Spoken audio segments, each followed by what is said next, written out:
Madame, Monsieur, bonsoir. Bienvenue à Question majeure. Vous êtes sans doute témoin ces derniers jours de ces messages de haine et de violence qui pullulent sur les réseaux sociaux. Ces messages souvent accompagnés de photos et ou de vidéos. Une sorte de communication qui tente de convaincre l'opinion de massacres sur une communauté ethnique au Burkina, les Peuls en l'occurrence. Cette campagne de communication semble donc être portée par des médias internationaux soutenus par des individus qui utilisent les canaux des réseaux sociaux comme relais. Et dans un communiqué publié hier, 22 mars, le ministre porte-parole du gouvernement parle d'une vaste campagne politico-médiatique de déstabilisation et de dénigrement du Burkina Faso. Une communication au dessein donc maléfique, muée par la volonté de déclencher des affrontements intercommunautaires dans notre pays. Alors, amalgame ethnique et ou nouvelle stratégie des terroristes. Décryptage donc ce soir avec nos chroniqueurs. Nous avons autour du plateau Gervais Nadambega, il est ingénieur en développement rural. Bonsoir, monsieur Nadambega. Imhotep Bayala est avec nous ce soir. Il est le coordinateur du mouvement 2 heures pour nous, 2 heures pour Kamita. Bonsoir, monsieur Bayala. Oui, bonsoir. Bienvenue. Merci. Nous avons aussi Dr Jacob Yarabatula. Il est sociologue. Bonsoir, monsieur Yarabatula. Et nous sommes ravis de recevoir un nouveau chroniqueur parmi nous ce soir. Il s'appelle Karim Diallo. Il est juriste et analyste politique et expert en développement institutionnel. Bonsoir, monsieur Diallo. Bonsoir, Mounira Kire. Et je précise que vous êtes un serviteur de YARC. La précision est nécessaire. J'espère que vous avez apporté un bol de lait frais pour votre patron que je suis. Super. Ceci étant, monsieur, soyez tous les bienvenus à Question majeure. Il faut dire qu'il y a une campagne de communication qui se mène ces derniers temps sur les réseaux sociaux, c'est connu de tous. Quelle est votre analyse donc de cette campagne de communication à laquelle nous assistons? Est-ce qu'on a affaire à des tentatives d'assimiler la guerre contre le terrorisme à un conflit ethnique? Et je veux commencer par Imhotep Bayala. Oui, aujourd'hui, il faut avouer que notre pays jeté à la vindicte populaire à des fins de porter un coup fatal à son charme international, à son rayonnement et surtout à la qualité et à la vaillance des hommes et femmes qui ont hérité de ce territoire légué par nos ancêtres. Le but, il est connu, c'est sans embâche. Notre lutte aujourd'hui contre le colonialisme et ses relais, ses tentacules diverses, gêne le confort du projet colonial de reconquête planifié à l'effet de nous maintenir dans un esclavage éternel.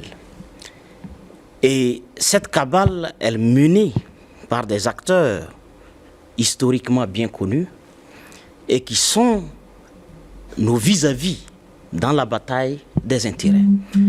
On sait que historiquement, les médias occidentaux ont servi de moyen de légitimation de l'esclavage.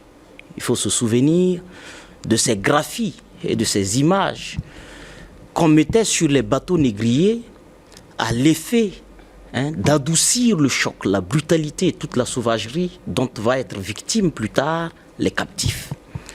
L'œuvre coloniale a été activement soutenue par les post-coloniaux, répandue un peu partout, pour légitimer l'action coloniale en la présentant comme une mission civilisatrice. Quel type de narratif ou de livre n'ait pas été produit à l'effet que l'ensemble de ces atrocités qui remettent en cause notre humanité et notre droit à vivre différemment et à jouir des richesses qui nous environnent, qu'est-ce qui n'a pas été fait? Est-ce qu'aujourd'hui, certains médias occidentaux sont la continuité de cette mission de domination et d'écrasement de nous, ou c'est quelque chose de nouveau? Et je pense très clairement, comme le dit le thème, est-ce que c'est un amalgame? Je dis non. Je réponds dès l'entame, non, il ne s'agit pas d'amalgame. Il s'agit d'un plan mis machiavéliquement en place et tenu par des stratèges fins qui, à travers des anthropologues, vous savez, les sciences coloniales la sociologie, l'anthropologie ont permis à ces chasseurs de référence, de richesse, d'investiguer nos sociétés dans les moindres détails et de faire en sorte que nous soyons étudiés comme des objets dans les laboratoires. Ils connaissent les points de sensibilité de notre société. Ils connaissent les éléments sur lesquels il faut appuyer pour obtenir tel ou tel type de catastrophe. Et ils connaissent les sensibilités fortes, la religion, l'ethnie, la région. Ils ont tamisé notre société de sorte à avoir tous les ressorts qui programment leur action de nuisance. Voyez-vous, pour conclure sur cet élément, je nous propose ensemble de voir le fil conducteur, le fil conducteur de toutes les tentatives de légitimation de ce que nous vivons aujourd'hui. Le visage premier, c'est des terroristes. Mais l'on constate au fil de son évolution qu'ils sont devenus des Hani. Un beau matin, c'est le mot officiel. Groupe hommes armés non identifiés. Plus tard, on se rend compte que non, on ne va quand même pas dire qu'ils ne sont pas identifiés. Par la terreur qu'ils produisent, ayons le courage de dire que ce sont des groupes armés terroristes, provoquent de la terreur. Et les ONG ne s'accommodant pas suffisamment de cela pour continuer certaines actions au nom de l'humanitaire, vont les dénommer GAN, groupes armés non étatiques. Ce sont des tentatives, bien évidemment, savamment orchestrées pour légitimer ce qui est une terreur et qui ne peut avoir une autre qualification que la terreur. Mais on évolue, on les appelle insurrections djihadistes. D'autres personnes qui ont mal assimilé les thèses de Karl Marx et de Lénine, les léninisants de nos tropiques, les ont appelées guerre civile réactionnaire. Je fais ces liens-là pour que nous sachions que tout cela n'est pas du hasard. Ça tombe pas un matin, ça pousse pas un soir. Ça rentre dans une planification savamment élaborée par des cerveaux, pas des moindres, qui travaillent au quotidien avec de la documentation que l'anthropologie coloniale a créée pour eux. Et si nous sommes aujourd'hui à rébellion, alors nous sommes à l'étape ultime pour pouvoir tenter la légitimation de dernière minute qui répond à l'efficacité et à la riposte robuste que nos armées ont apportée et ayant asséché leurs poches de financement, d'alimentation en armes, alors la compassion internationale est implorée. On va trouver un outil bien plus commode et qui facilite maintenant de façon ouverte la fourniture d'armement. En tout cas, dans le communiqué signé hier 22 mars, le porte-parole du gouvernement parle, je le disais tantôt, de desseins bienveillants pour créer des tensions qui vont sans doute nous amener vers des conflits intercommunautaires. Est-ce que vous pensez, M. Diallo, que c'est justement une volonté cachée qui se trouve derrière cette communication sur les réseaux sociaux pour encore fragiliser le tissu social afin qu'un jour on parle de conflit ethnique au Burkina? Mounir Akire, avec votre autorisation, je voudrais tout d'abord rendre un hommage appuyé à l'ensemble des forces armées nationales et des forces de sécurité intérieure pour tous les efforts qu'elles déploient et aussi les sacrifices qu'elles consentent au quotidien dans le cadre de l'accomplissement de leur mission. Voilà. Je voudrais avoir aussi une pensée pieuse pour toutes ces victimes directes et collatérales de cette guerre injuste qui est imposée à notre peuple, voilà bientôt plus d'une décennie de cela. Voilà. Répondant à votre question, il faut se dire qu'à côté de la guerre matérielle qui se déroule sur le terrain, c'est-à-dire le combat donc, sur les différents théâtres d'opération, c'est clair qu'il y a aussi une guerre de communication et chacun, on a comme l'impression que chacun défend sa chapelle. Et donc c'est tout à fait indiqué que j'ai suivi un peu le communiqué donc, du porte-parole du gouvernement par rapport donc, à ces éléments. Il faut dire que le Burkina Faso a, de mon point de vue, les légitimités coutumières et sociales nécessaires et les leviers institutionnels nécessaires pour faire face à n'importe quelle situation, d'où qu'elle vienne et de qui elle vienne. Voilà. Il faut seulement travailler, de mon point de vue, à assainir nous-mêmes nos propres dispositifs internes, en mettant en contribution tous ceux qui ont à cœur de permettre au Burkina Faso vraiment de sortir de l'ornière. Pour le reste, je pense que notre solidarité légendaire va s'en occuper. Voilà. C'est clair que les éléments que les différents acteurs versent sur le débat public, ce n'est pas ça la réalité du Burkina Faso. Voilà. Parce que les Burkinabés sont tolérants, les Burkinabés comprennent, les Burkinabés sont lucides. Il ne peut pas y avoir de guerre ethnique au Burkina Faso. Ça, je peux vous assurer. Est-ce que vous ne pensez pas que c'est une nouvelle stratégie utilisée par l'ennemi justement pour nous pousser à aller vers ce conflit?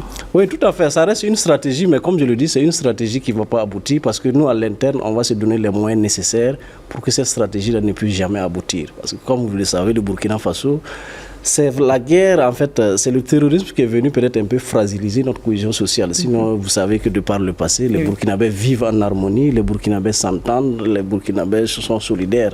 Moi, je pense que les crises sont plutôt des occasions pour nous de revoir nous-mêmes à l'interne notre propre dispositif. Permettre à chaque acteur d'apporter sa contribution.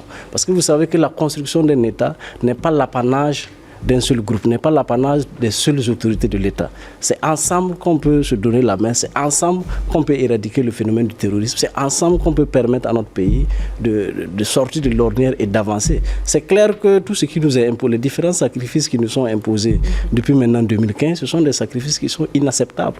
Je ne vois pas ce que le Burkina Faso a fait pour mériter cet acharnement. Voilà. Mais c'est à nous d'être lucides à l'intérieur, harmoniser nos angles, mettre en cohérence, en synergie l'ensemble de nos actions pour pouvoir aller de l'avant. Les ennemis vont tenter, mais le Burkina Faso restera intact. Ça, je peux vous assurer, quel que soit le prix qu'on aura à payer. Nous sommes aussi convaincus. Monsieur Yarabachoula, il faut dire que toujours dans le cadre de cette campagne de communication qui est orchestrée ces derniers jours contre le Burkina, vous avez été témoin il y a quelques jours. Le président du Faso était du côté de Zignaré pour l'inauguration de la nouvelle cimenterie. Il s'est adressé aux forces vives et là, il a dit que c'est un plan B. C'est un plan B qui est en train d'être dévoilé par l'ennemi puisque le terrorisme est en train de tirer vers sa fin.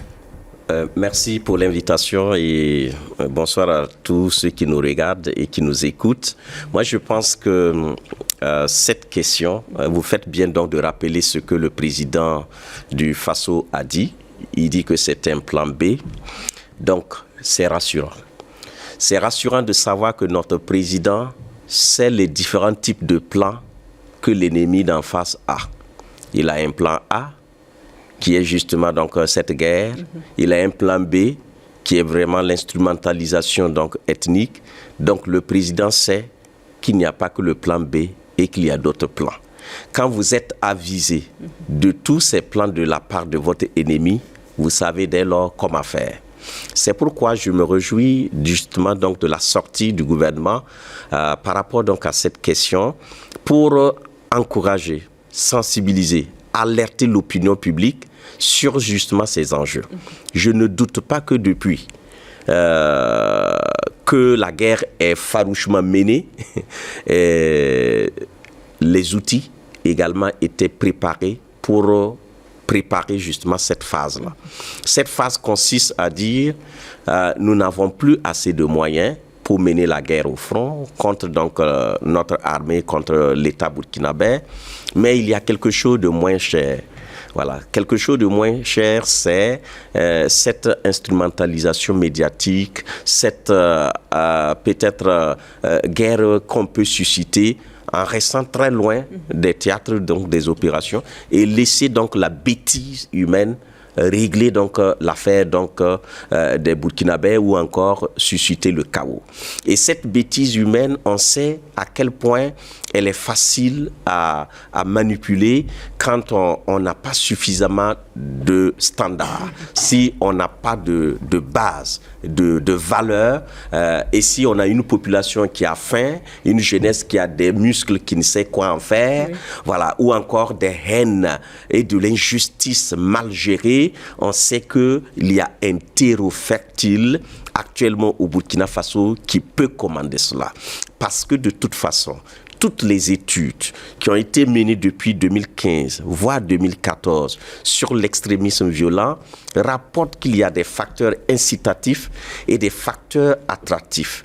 Et parmi donc tous les éléments, tous les indicateurs que nous avons, nous savons que les questions d'injustice, les questions donc de sentiments d'injustice vécus par les populations rurales, pour l'absence des voies, l'absence d'infrastructures sociales de base, l'absence de l'État tout court et de services sociaux de base, et également la façon dont ils étaient brimés par nos propres services souvent, que ce soit les services de police, de douane, de eaux et forêts, bien d'autres services qui se sentent abandonnés, qui ne sont pas soutenus, et les terroristes ont construit d'ailleurs sur cette rhétorique de l'État qui abandonne ses propres enfants. Donc, ils ont pu avoir la sympathie donc, de beaucoup de populations. Aujourd'hui,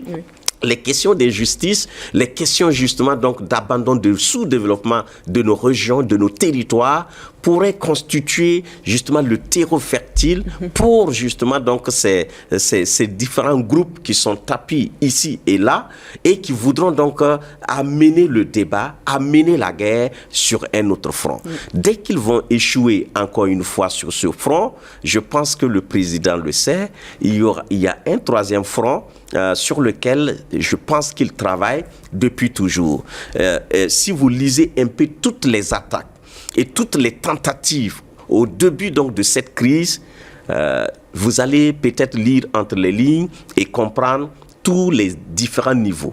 Donc, ils se sont attaqués comment on les appelle, les forces de sécurité et de défense. Donc, ils ont tapé fort. Tout ce qui concerne les éléments de l'État, ils se sont attaqués. Ensuite, ils ont activé à partir de Yirgou une autre démarche. Donc, l'attaque de Yirgou, c'était de faire en sorte que on rentre dans une épuration, une confrontation entre donc deux groupes, deux communautés. Donc, il y a les Moussi, il y avait les Peuls. Et ça, Dieu merci, on a pu gérer. On a pu gérer, même si il faut continuer donc de travailler fort sur ce levier. Ensuite, ils se sont attaqués aux églises et aux mosquées. Et des pasteurs ont été enlevés, d'autres tués. Et jusque-là, il y a des prêtres qu'on n'a pas encore retrouvés. Donc, ils ont activé ce levier qui, Dieu merci, n'a pas bien fonctionné. Parce que Karim Diallo disait que nous avons suffisamment de ressorts qui font qu'ils croient qu'on ne parviendra pas à une guerre interethnique ou communautaire au Burkina Faso. Mais c'est que ce plan B, si on ne le travaille pas bien, ils peuvent avoir du succès. Parce qu'il y a tous les éléments qui peuvent conforter. Et c'est pourquoi je pense qu'on aura l'occasion de revenir sur ce qu'il faut faire alors pour éviter. On y revient. Parce qu'ils sont déterminés à en découdre avec donc le Burkina, à en découdre avec l'effort qui est consenti actuellement. Et je pense qu'il ne faut pas les minimiser. Et tout ce qu'il faut faire pour sortir notre pays de cette nouvelle phase, de cette guerre, je pense que toutes les intelligences doivent être mobilisées. Voilà, un plan B qui ne doit pas être minimisé, ça vient d'être dit. Mais est-ce que vous percevez cette subtilité qui tente à présenter l'ennemi comme un sapeur-pompier qui vient en soutien à ces personnes? Oui, madame, il faut se dire, ils sont revenus sur les différentes typologies des attaques. Ils sont devenus effectivement sur la nomenclature. Maintenant, ce sur quoi je voulais m'appesantir, c'est pourquoi la communauté Peul. La communauté Peul n'est pas choisie sur les 65 par hasard. C'est de façon rationnelle. Et ce n'est pas bâti effectivement sur la stigmatisation. Non. C'est bâti sur une grande stratégie de conquête du pouvoir pour pouvoir continuer l'objectif de pillage pour ce qui est du commanditaire principal et du retour aux affaires des associés nationaux qui sont sur place, résidents ou expatriés, qui pour la plupart relèvent effectivement de la pègre politique, militaire, des organisations de la société civile, qui tiennent effectivement à reprendre les affaires en toute impunité. Et comment? En choisissant les Peuls, c'est d'abord une considération géographique sur la base effectivement de leurs intérêts. La zone aujourd'hui occupée en plus grande majorité par les Peuls est la zone qui est estimée être très riche en minerais de toute nature. Mais le professeur le disait tantôt, c'est aussi la zone où les populations ont vécu un certain nombre effectivement de manques. Et ces manques deviennent un levain qui permet de motiver et de mobiliser. On a choisi effectivement la communauté Peul parce que la communauté Peul est très bien représentée là-bas, non seulement au niveau national, mais au niveau effectivement de la Confédération, mais de toute l'Afrique. On l'a choisi sur la base effectivement de sa mobilité. On l'a choisi sur la base effectivement de son assise financière. Parce que c'est les agropasteurs, les pasteurs. On les a choisis sur leur maîtrise de la géographie, en termes effectivement de défis et d'atouts. Les forêts, ils les connaissent. Les parcours, vous savez que c'est eux qui ont tracé effectivement les différents parcours, et c'est ça qui faisait souvent les conflits pasteurs-éleveurs. C'est aussi des gens qui sont très courageux. Parce que très jeunes, ils développent effectivement des attitudes et des aptitudes militaires et de combat. Vous voyez effectivement les jeunes Peuls qui conduisent effectivement des troupeaux tout seuls, avec seulement leur coupe-coupe, et ils affrontent effectivement tous les défis. Donc, ils veulent effectivement avoir des gens qu'ils vont former effectivement de façon moins chère, hein, avec moins d'investissement. Oui. Et puis, quelque chose qui n'est pas des moindres, on les choisit parce qu'ils se disent, au regard de leur mobilité, de leur occupation dans la sous-région, lorsqu'on fera un appel, ils seront là. Suivez effectivement ce qui se dit sur les réseaux sociaux. On appelle les Peuls du Mali, on appelle les Peuls de la Guinée, de la Guinée-Bissau, de la Guinée, etc. C'est pour effectivement cela. Ce n'est pas du tout pour la stigmatisation. Parce que il y a le chef d'état-major qui l'a dit, et si bien dit, en fait, au Burkina Faso, il n'y a pas d'ethnie. Nous avons des citoyens et nous avons un problème, nous recherchons effectivement la paix. C'est vrai. Les défis effectivement qui sont vécus au nord, par beaucoup plus la population Peul, sont vécus partout ailleurs. Sauf que la richesse étant là, ça devient effectivement un moyen effectivement de mobiliser. Donc, pour dire, ça n'a jamais changé l'objectif du commanditaire que nous connaissons tous, qui est l'impérialisme. Même si, dans les écrits des nationaux qui les accompagnent, surtout expatriés, vous verrez qu'ils ne veulent pas du tout que l'on parle effectivement de l'impérialisme, des partenaires étrangers qu'ils ont. Parce qu'ils veulent fermer les yeux sur la réalité et faire penser que c'est eux. Mais où est-ce qu'ils ont les moyens pour donner les armes qui sont distribuées? Où est-ce qu'effectivement ils ont les moyens pour effectivement ce qu'on appelle effectivement les consommables au niveau militaire, les munitions? Comment ils ont les renseignements, ce qui est encore très cher, pour les guider? Non. Et je vais finir là, on a changé la nature effectivement du combat. Parce que on disait que c'était une guerre asymétrique. Ok. Aujourd'hui, ça devient effectivement une guerre hybride. Et qui dit guerre hybride, dit quoi? Que l'on utilise essentiellement les médias, les réseaux sociaux. Mais il faut avoir du contenu. Le contenu doit se fabriquer. Et comme on n'a pas le contenu réel, vous aurez appris effectivement qu'ils ont enlevé 600 personnes. Et que dans les 600 personnes, ils les torturent. C'est des enfants, des femmes, pour effectivement produire les vidéos, les vocaux qui sont utilisés dans les TikTok, etc., etc.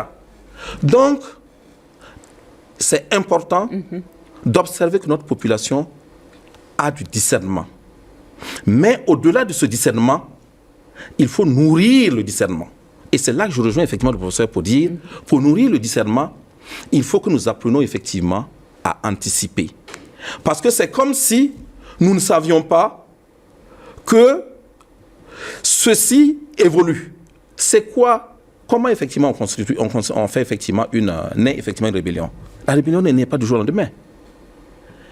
Ils sont à la phase de créer l'émoi par effectivement le type de vidéos, de vocaux qu'ils sont en train de disséminer.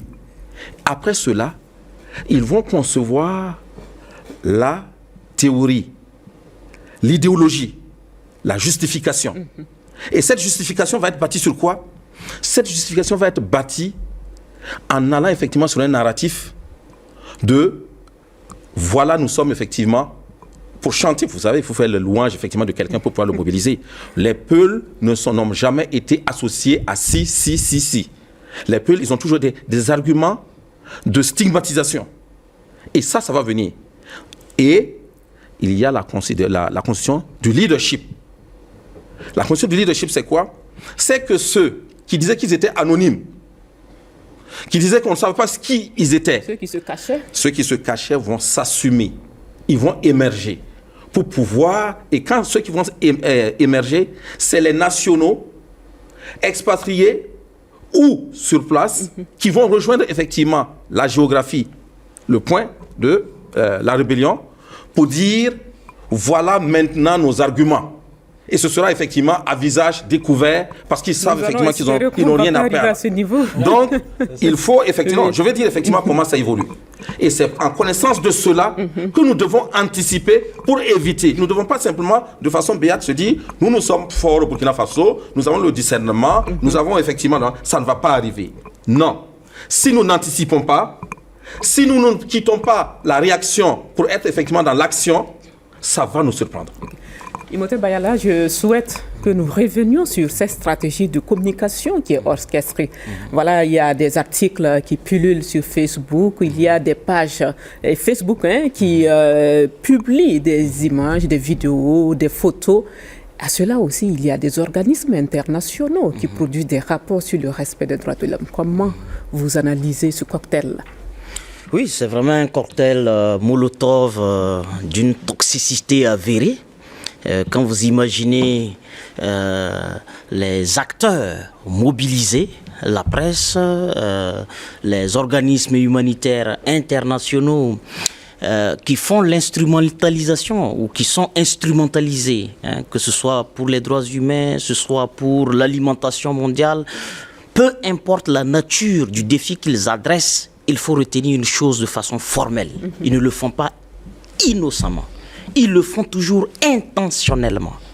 Il n'existe pas, et ça je l'assume, d'organismes humanitaires innocents, à but de nourrir. Il y a une instrumentalisation de l'humanitaire pour faire la guerre. C'est Michel Collomb, un Belge, qui a écrit un livre à la suite de la catastrophe qu'ils ont provoqué en Libye pour accélérer la prise en otage du Sahel. Ce livre est intitulé « Libye, OTAN et médias mensonges », manuel de contre-propagande. Dans ce livre, Michel Collomb, il y a un titre qui est très intéressant, « La guerre humanitaire ». Oui. En Irak, 188 000 Kurdes ont été présentés comme des victimes pour motiver une opération de déstabilisation et d'assassinat du président irakien. C'est-à-dire que on ne vient pas toujours au nom de rien, ou on ne vient pas toujours au nom d'intérêts économiques pétroliers précis. Et c'est Brzezinski qui renchérit pour dire que en Irak, effectivement, on était obligé, pour convaincre les différents cercles de décision américains de la nécessité de cette guerre en Irak, il le dit de façon, je ne dirais pas désinvolte, mais de façon simpliste, qu'ils ne pouvaient pas convaincre le citoyen américain qu'il partait là-bas pour le pétrole. Il fallait trouver des causes humanitaires graves, présenter le président de l'Irak comme étant le bourreau d'une communauté dont il les a massacrés à hauteur de 168 000 membres. Quand on dit ça, comme le disait le grand frère Nadam Bega, ça crée l'émoi.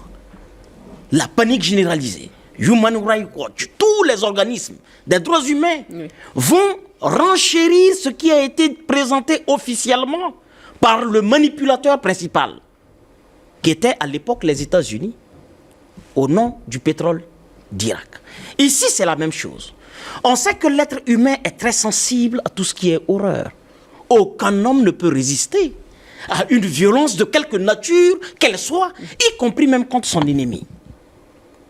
Et on sait qu'en hyper communiquant et en présentant cela, on peut capturer de la sympathie, on peut mobiliser, on peut susciter ce qu'on n'avait pas encore suscité jusque-là, c'est-à-dire la guerre ethnique, la mobilisation ou la présentation des peuples comme étant des victimes d'une planification nationale ou régionale à l'effet de leur extermination.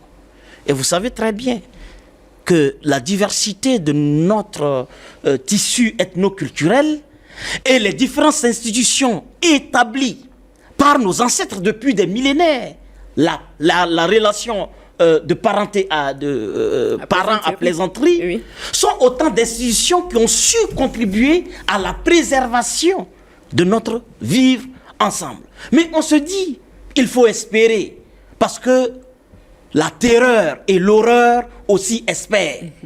Il espère nous terrasser là où nous allons démissionner. Voyez-vous quelque chose qui se passe aujourd'hui en Ukraine? On dit que les Ukrainiens se battent pour la souveraineté et leur liberté. Mais enfin, la vérité a jailli au beau jour. C'est les Occidentaux qui se battent pour les terres rares, pour les minéraux rares, mais avec des mercenaires, c'est-à-dire avec, au devant de la scène, les citoyens ukrainiens qu'on désire même tuer jusqu'au dernier. Mais pour qui? C'est pas pour les intérêts des Ukrainiens, c'est pour les intérêts économiques de l'OTAN. Cela est su. Aujourd'hui, c'est la même chose. Et il ne faut pas se méprendre. Il ne s'agit pas, pour notre situation ici, de dire et de nous convaincre qu'il y a une animosité entre les autres groupes ethniques et une communauté,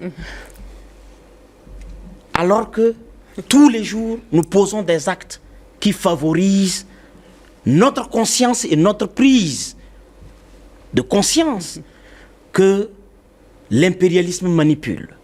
L'impérialisme souhaite que nous créions le chaos afin de lui faire un boulevard pour piller nos ressources. Justement, il y a de la manipulation, mais est-ce que vous ne pensez pas que la cible est atteinte? Aujourd'hui, on assiste à des gens qui appellent sur les réseaux sociaux à des exterminations de communautés. Et de l'autre côté aussi, je le disais tantôt avec M. Nadam Bega, on tente de faire comprendre l'opinion que l'ennemi qui est tapis sous l'ombre est devenu un sapeur-pompier. Comment vous analysez tout cela? Oui, tout à fait. Je pense que ceux qui font véhiculer ce genre de messages ne sont pas la majorité des Burkinabés. Et ils ne sont pas représentatifs du peuple burkinabé. Voilà, qui est un peuple qui aspire à vivre ensemble de façon cohérente et de façon vraiment apaisée et harmonieuse.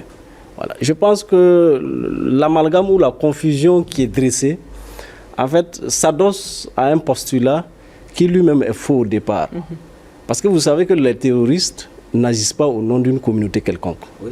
Je ne suis pas sûr que les terroristes aient eu un mandat ni express, ni tacite d'une communauté quelconque pour faire ce qu'ils sont en train de faire. Et donc, de ce point de vue, les actes qu'ils posent produisent entièrement effet sur leur propre tête à eux. Voilà. Je pense que ça, c'est clair.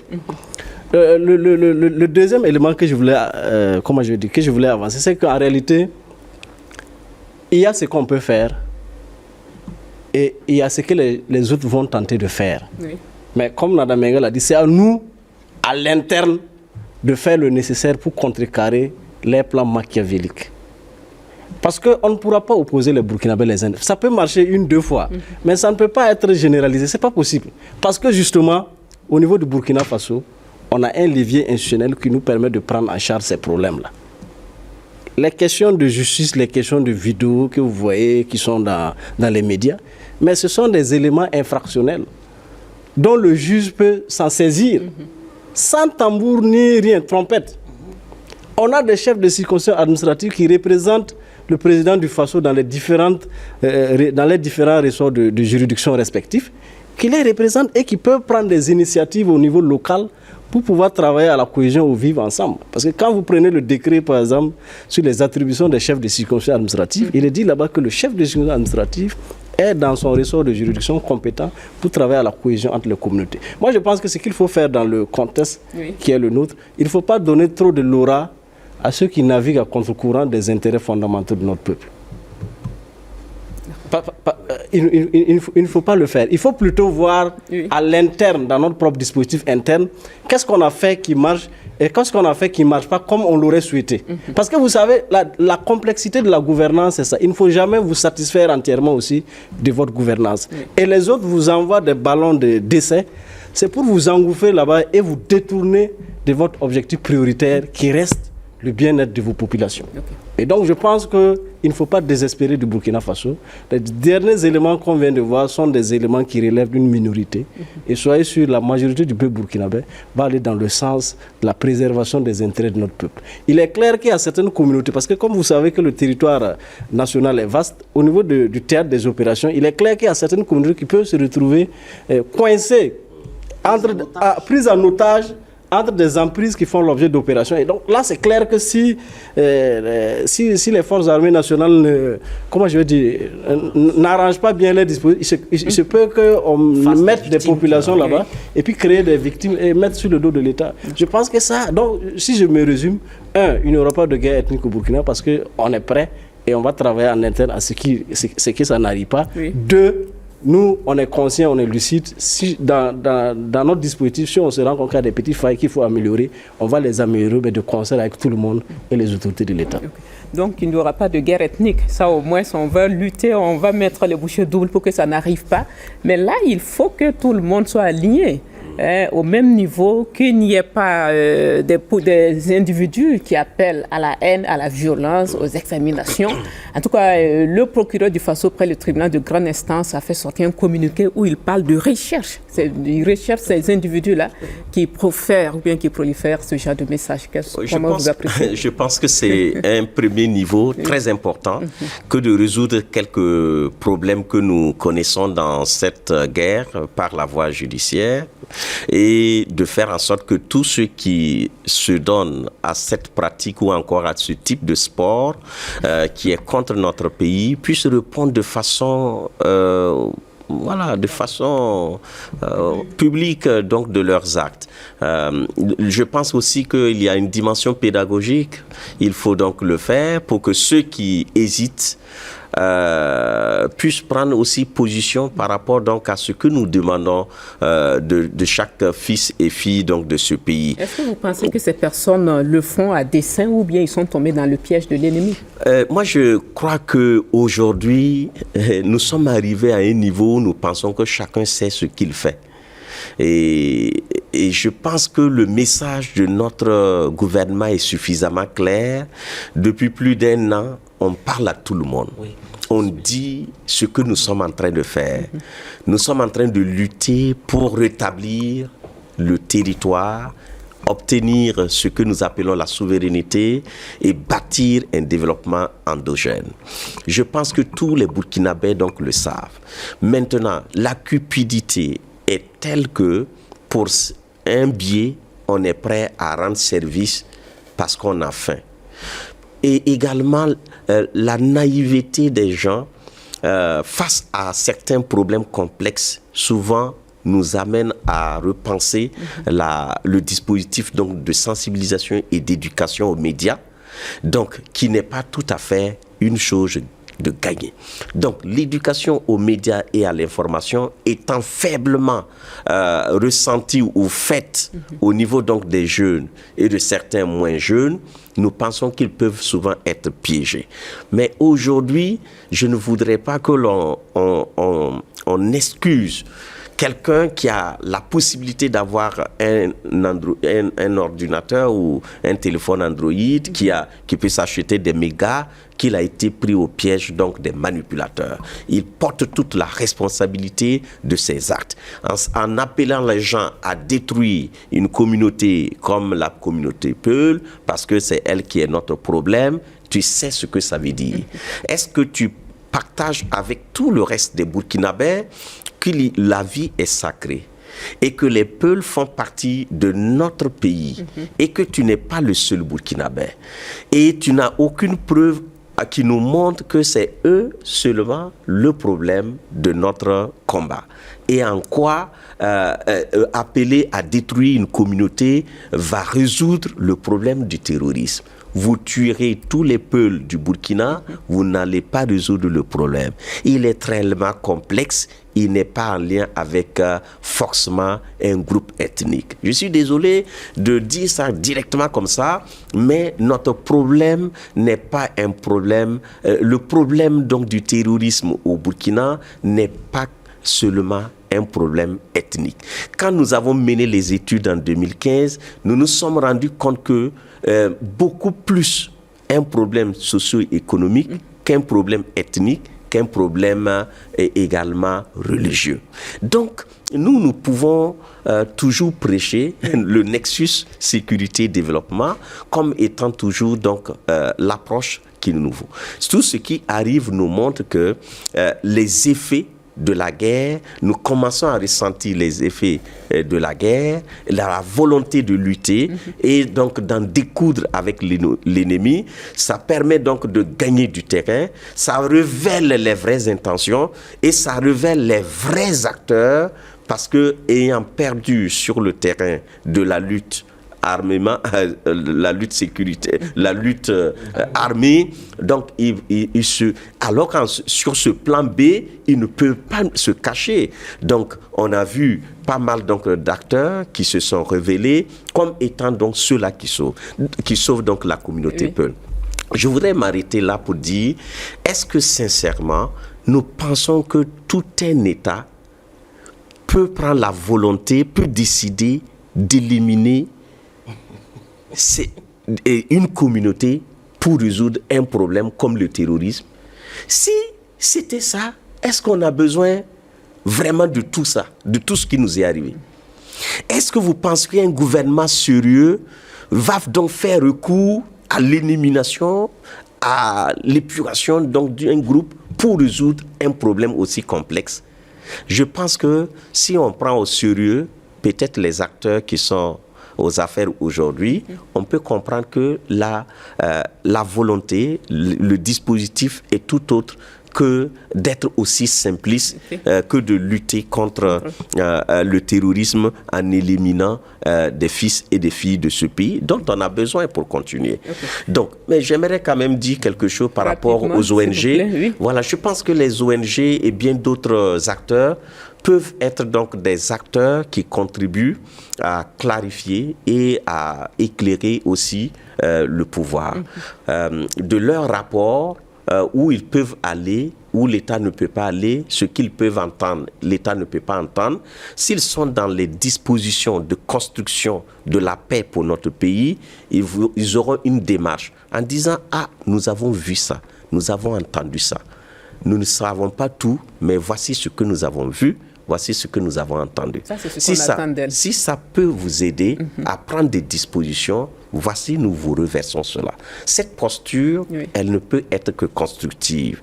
Mais par contre, si c'est une autre affaire, et comme il le soupçonne, ça serait regrettable. Je pense que Bambara Manzi donc, une illustration. Voilà, c'est d'encourager toutes les ONG, toutes les personnalités, toutes les personnes morales qui travaillent sur le terrain, d'apporter des éléments qui vont édifier l'État ou le gouvernement à prendre des dispositions. Et je crois, de ce que je sais, que dans tout le dispositif sécuritaire, les différentes régions qui ont été créées, je pense que si je ne me trompe pas, à l'intérieur, il y a des juristes, c'est-à-dire des hommes pétris de talent pour donner des conseils. Dans chaque opération, il y a toujours une dimension humanitaire qui est prise en compte. Il peut y avoir donc quelques problèmes, mais je ne pense pas qu'on ait la volonté de détruire toute une communauté pour gagner une guerre. Je pense qu'il y a une chose sur laquelle il ne devrait pas y avoir de doute. Notre pays n'a jamais courbé les chines. Notre pays n'a jamais échoué dans défendre effectivement les valeurs fondamentales. Et ce n'est pas dans la stigmatisation que ce pays va tomber. Si vous regardez, c'est paradoxalement au moment où notre armée monte en puissance, au moment où l'intégration armée-population est la plus forte, il y a des indicateurs. Des militaires vont en tenue et enseignent dans les classes, font du jardinage avec les populations, protègent effectivement leur terrain. Ce n'est pas en ce moment. Vont récupérer leur bétail pour eux. Ce n'est pas en ce moment que l'on va dire qu'elle se retourne effectivement vers les populations qu'elle va protéger. Et puis, c'est le moment où ils ont le plus de formation pour ce qui est effectivement du respect du droit humain. Pas dans le sens effectivement occidental, parce que Vance l'a dit effectivement à la rencontre avec les Européens, mais dans le sens effectivement de 1492 au Mali avec Kourouka Fougan. Ces valeurs humaines-là. Bien. Donc, notre pays, il ne va pas ployer et le projet de rébellion va mourir effectivement dans l'œuf. Mais pour qu'il meure dans l'œuf le plus tôt possible, pour qu'on ne perde pas effectivement dans les esprits, c'est que tout de suite, nous montrons à ces gens que nous les voyons venir. Et montrer effectivement que nous voyons venir passe aussi, entre autres, par trois choses. Qu'il y ait du développement de la communication de façon anticipative sur leur projet. Qu'il y ait aussi, et le plus tôt possible, des réflexions pour faire en sorte que chaque fois qu'il y aura peut-être une gaffe, une bavure, parce que il y a le caractère pernicieux de l'adversaire qui peut, comme il a dit tantôt, pousser dans les forêts des populations civiles, de l'ethnie qu'ils ont choisie, et puis notamment des enfants, et faire en sorte que ce soit des victimes collatérales, et à partir de ce moment, les utiliser pour dire, voilà effectivement ce qu'il y a. C'est que nous communiquons de façon courageuse lorsque ça arrive. Voilà effectivement ce que nous sommes allés faire. Voilà ce que nous sommes parvenus à faire. Voilà ce que l'ennemi effectivement a fait. Et ça va anticiper, ça va effectivement faire en sorte que la communication pernicieuse qui va être donnée par la suite ne réussira pas. Moi, je pense qu'il faut, après tout ceci, saluer nos soldats. Parce que vous ne pouvez pas imaginer que vous risquez votre vie à aller effectivement dans des conditions les plus difficiles pour protéger effectivement les populations et que vous retrouvez demain dans une situation où en lieu et place de salut, que l'on dise effectivement que c'est ce que vous avez fait ainsi, ça peut démoraliser. Et ça peut être aussi l'objectif induit de ces ennemis qui sont en face. Donc nous devons chaque fois rencontrer effectivement nos soldats et puis effectivement les encourager. Mais ne perdons pas de vue qu'en fait, plus nous allons effectivement avancer, plus nous allons développer des stratégies, plus l'ennemi va réaliser que la guerre contre le terrorisme va vers sa fin, qu'elle va utiliser des atrocités et des moyens les plus indélicats pour mobiliser davantage et faire durer la guerre. Et pour finir, moi je dirais, il ne faut pas que nous détachions ça avec la géopolitique internationale. Aujourd'hui, la plupart des ex-puissances coloniales, qui sont ceux qui étaient sur la zone, qui arment, renseignent les terroristes, et qui sont effectivement les employeurs de nos nationaux expatriés ou qui sont encore ici, qui tentent de reverdir leur jardin, sont en perte de vitesse. Ils vont avoir besoin d'argent pour ne pas soutenir l'Ukraine même, mais pour se reconstruire eux-mêmes. Où ils vont le retrouver face effectivement au crédit qu'ils ont. Ils vont vouloir se réinvestir ici. Donc ils vont revenir effectivement avec la force. Et c'est notre capacité à être résilient, à anticiper, qui va faire en sorte qu'ils perdent définitivement. Monsieur Diallo, quelle réponse le Burkina doit opposer à toutes ces stratégies de communication qui tentent à le déstabiliser et à nous conduire vers des conflits intercommunautaires? Je pense qu'il faudra une réponse endogène, comme d'habitude. Parce que les autres sont libres de produire ce qu'ils veulent hors de nos frontières. Mais nous aussi, on est libres à l'intérieur de produire donc des situations qui sont conformes aux intérêts vitaux de notre pays. Je pense qu'il ne faut pas désespérer de notre pays. Je le répète encore une fois de plus. On a tous les ressorts internes nécessaires pour faire face aux situations qui se dressent à nous. C'est à nous seulement de savoir donc être, réceptifs et d'harmoniser nos dispositifs pour améliorer davantage les conditions de vie des Burkinabés. Parce que comme vous le savez, on est dans une situation où il y a des gens qui ne veulent pas qu'on réussisse. Oui. Donc on ne doit pas aussi tomber dans le piège de ces gens. Parce que chez nous, on dit quand quelqu'un te provoque, si tu sais qu'il veut la bagarre, ne le provoque pas. Il faut le laisser et puis tu t'occupes de tes propres problèmes. Parce que son objectif, justement, c'est de créer des questions superficielles qui ne sont pas substantielles et qui n'affectent pas les Burkinabés pour vous détourner de ce qui est attendu de vous. Et lorsque vous tombez dans ce piège, en fait, vous faites le jeu de l'ennemi. Et je pense que ça, il faut pas le faire. Deuxièmement, il faut continuer à appuyer nos forces armées nationales. Voilà, il faut les encourager. Parce que ce qu'ils font sur le terrain est titanesque. C'est à nous de les encourager chaque fois. Parce qu'ils se sacrifient pour notre pays. Et donc, on doit toujours les honorer dans la mesure du possible. Et prévoir au niveau institutionnel des dispositifs allégés pour améliorer sensiblement leurs conditions de vie et leur permettre d'avoir un esprit combatif pour faire face donc, à la nouvelle situation qui se dresse. Je suis d'accord qu'on est dans un monde de géopolitique, mais comme vous le savez, les États n'ont jamais d'amis. Les États ont des intérêts. C'est aux Burkinabés à défendre leurs intérêts vitaux. Voilà, et à faire des propositions donc à l'endroit de leurs partenaires, à charge pour eux d'en prendre compte ou de ne pas en prendre compte. Voilà, je pense que tout n'est pas perdu et moi je suis confiant au Burkina Faso. Imhotep Bayala, alors quelle est la posture à adopter pour ne pas tomber dans le piège de l'ennemi? Oui, je pense que nous avons l'avantage que le temps a fini par révéler le rôle et la position de chacun par rapport à ce conflit qui oppose le Burkina Faso à ceux qui l'agressent et qui sont des mercenaires dont les appellations, nous l'avons dit en début, ont évolué. Il ne faut pas se méprendre. Le plan est un et indivisible. Celui de nous désapproprier de nos terres, nous chasser de nos terres pour les occuper. Celui de nous amener loin de nos richesses qui sont pourtant là pour créer pour nous, en tant que communauté nationale, les conditions d'une prospérité et d'une dignité à l'égal de celle à laquelle nous sommes prédestinés.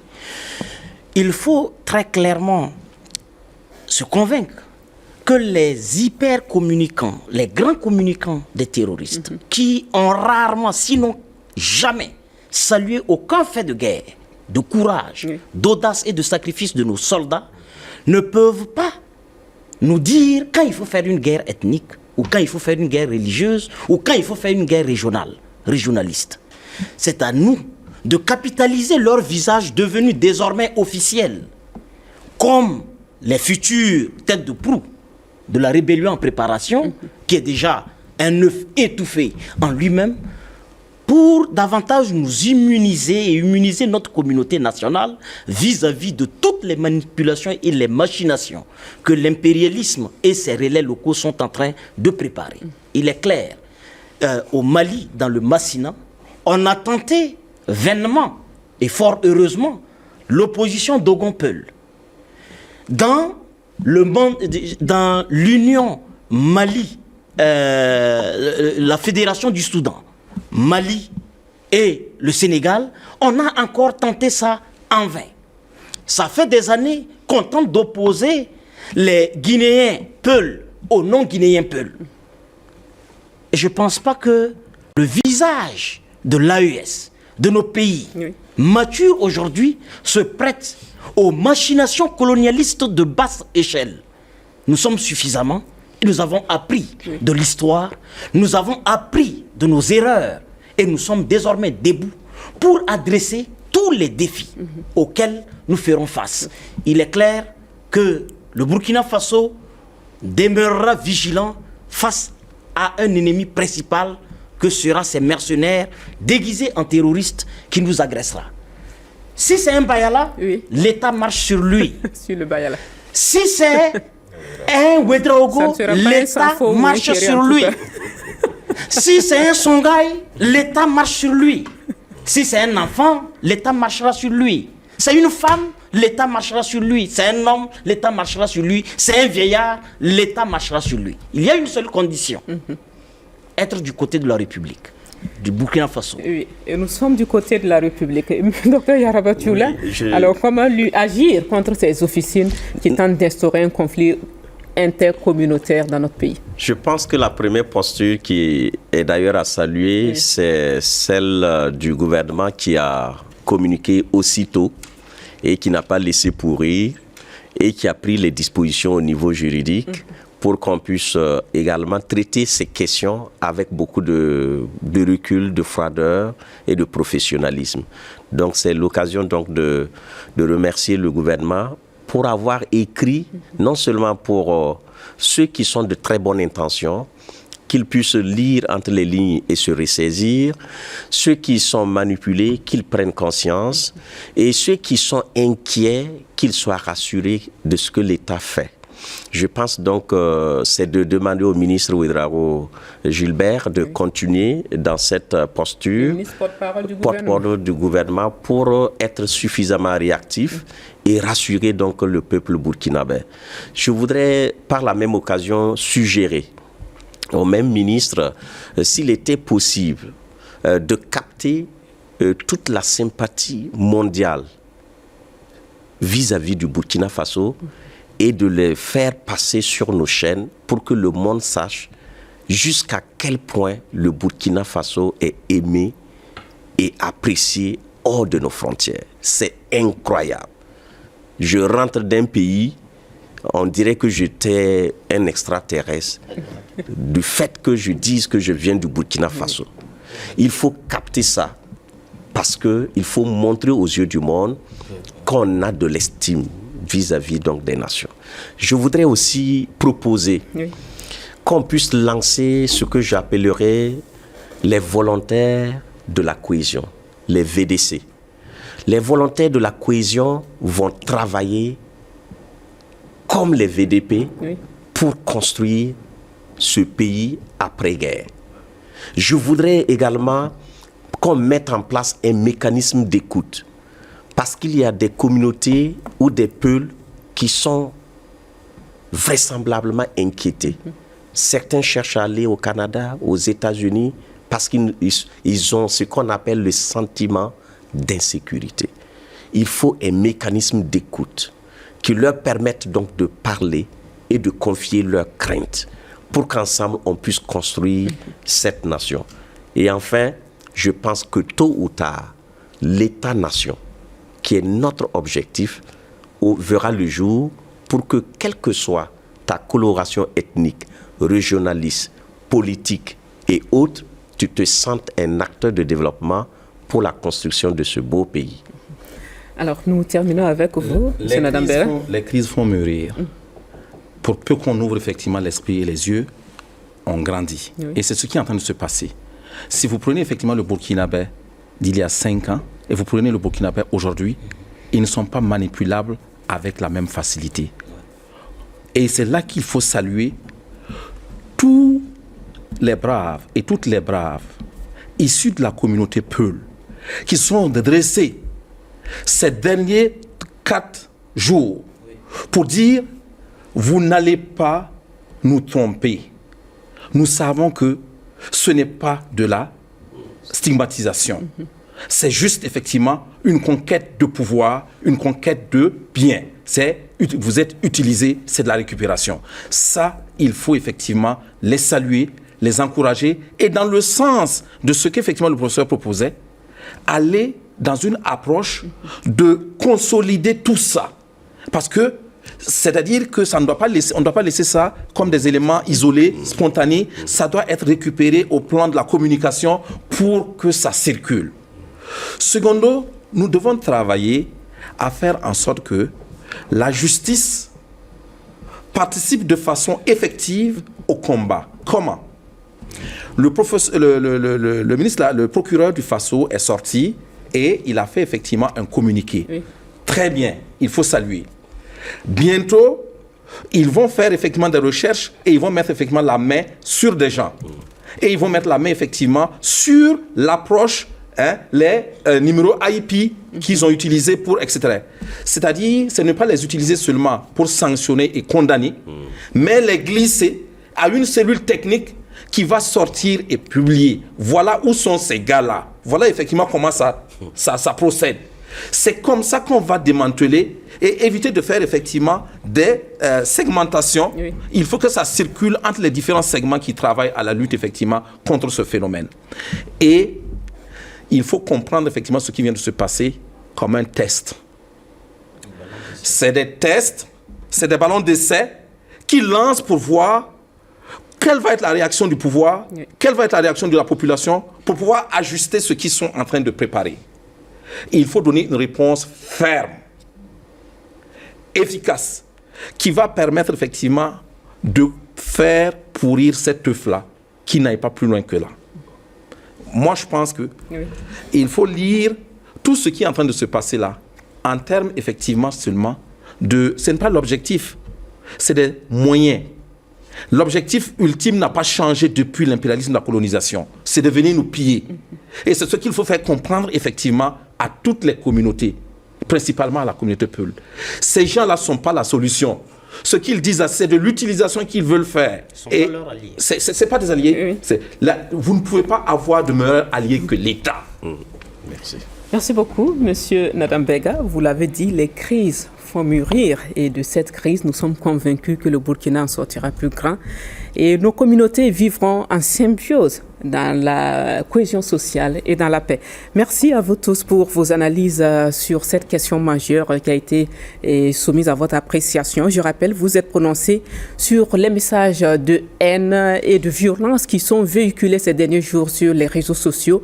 Ces messages, comme le dit le communiqué du porte-parole du gouvernement publié hier, qui tentent à déstabiliser et à dénigrer le Burkina Faso. Madame, Monsieur, merci de votre oreille attentive. Nous vous donnons rendez-vous le dimanche prochain pour une autre question majeure sur la RTB. Bonsoir et à très bientôt donc.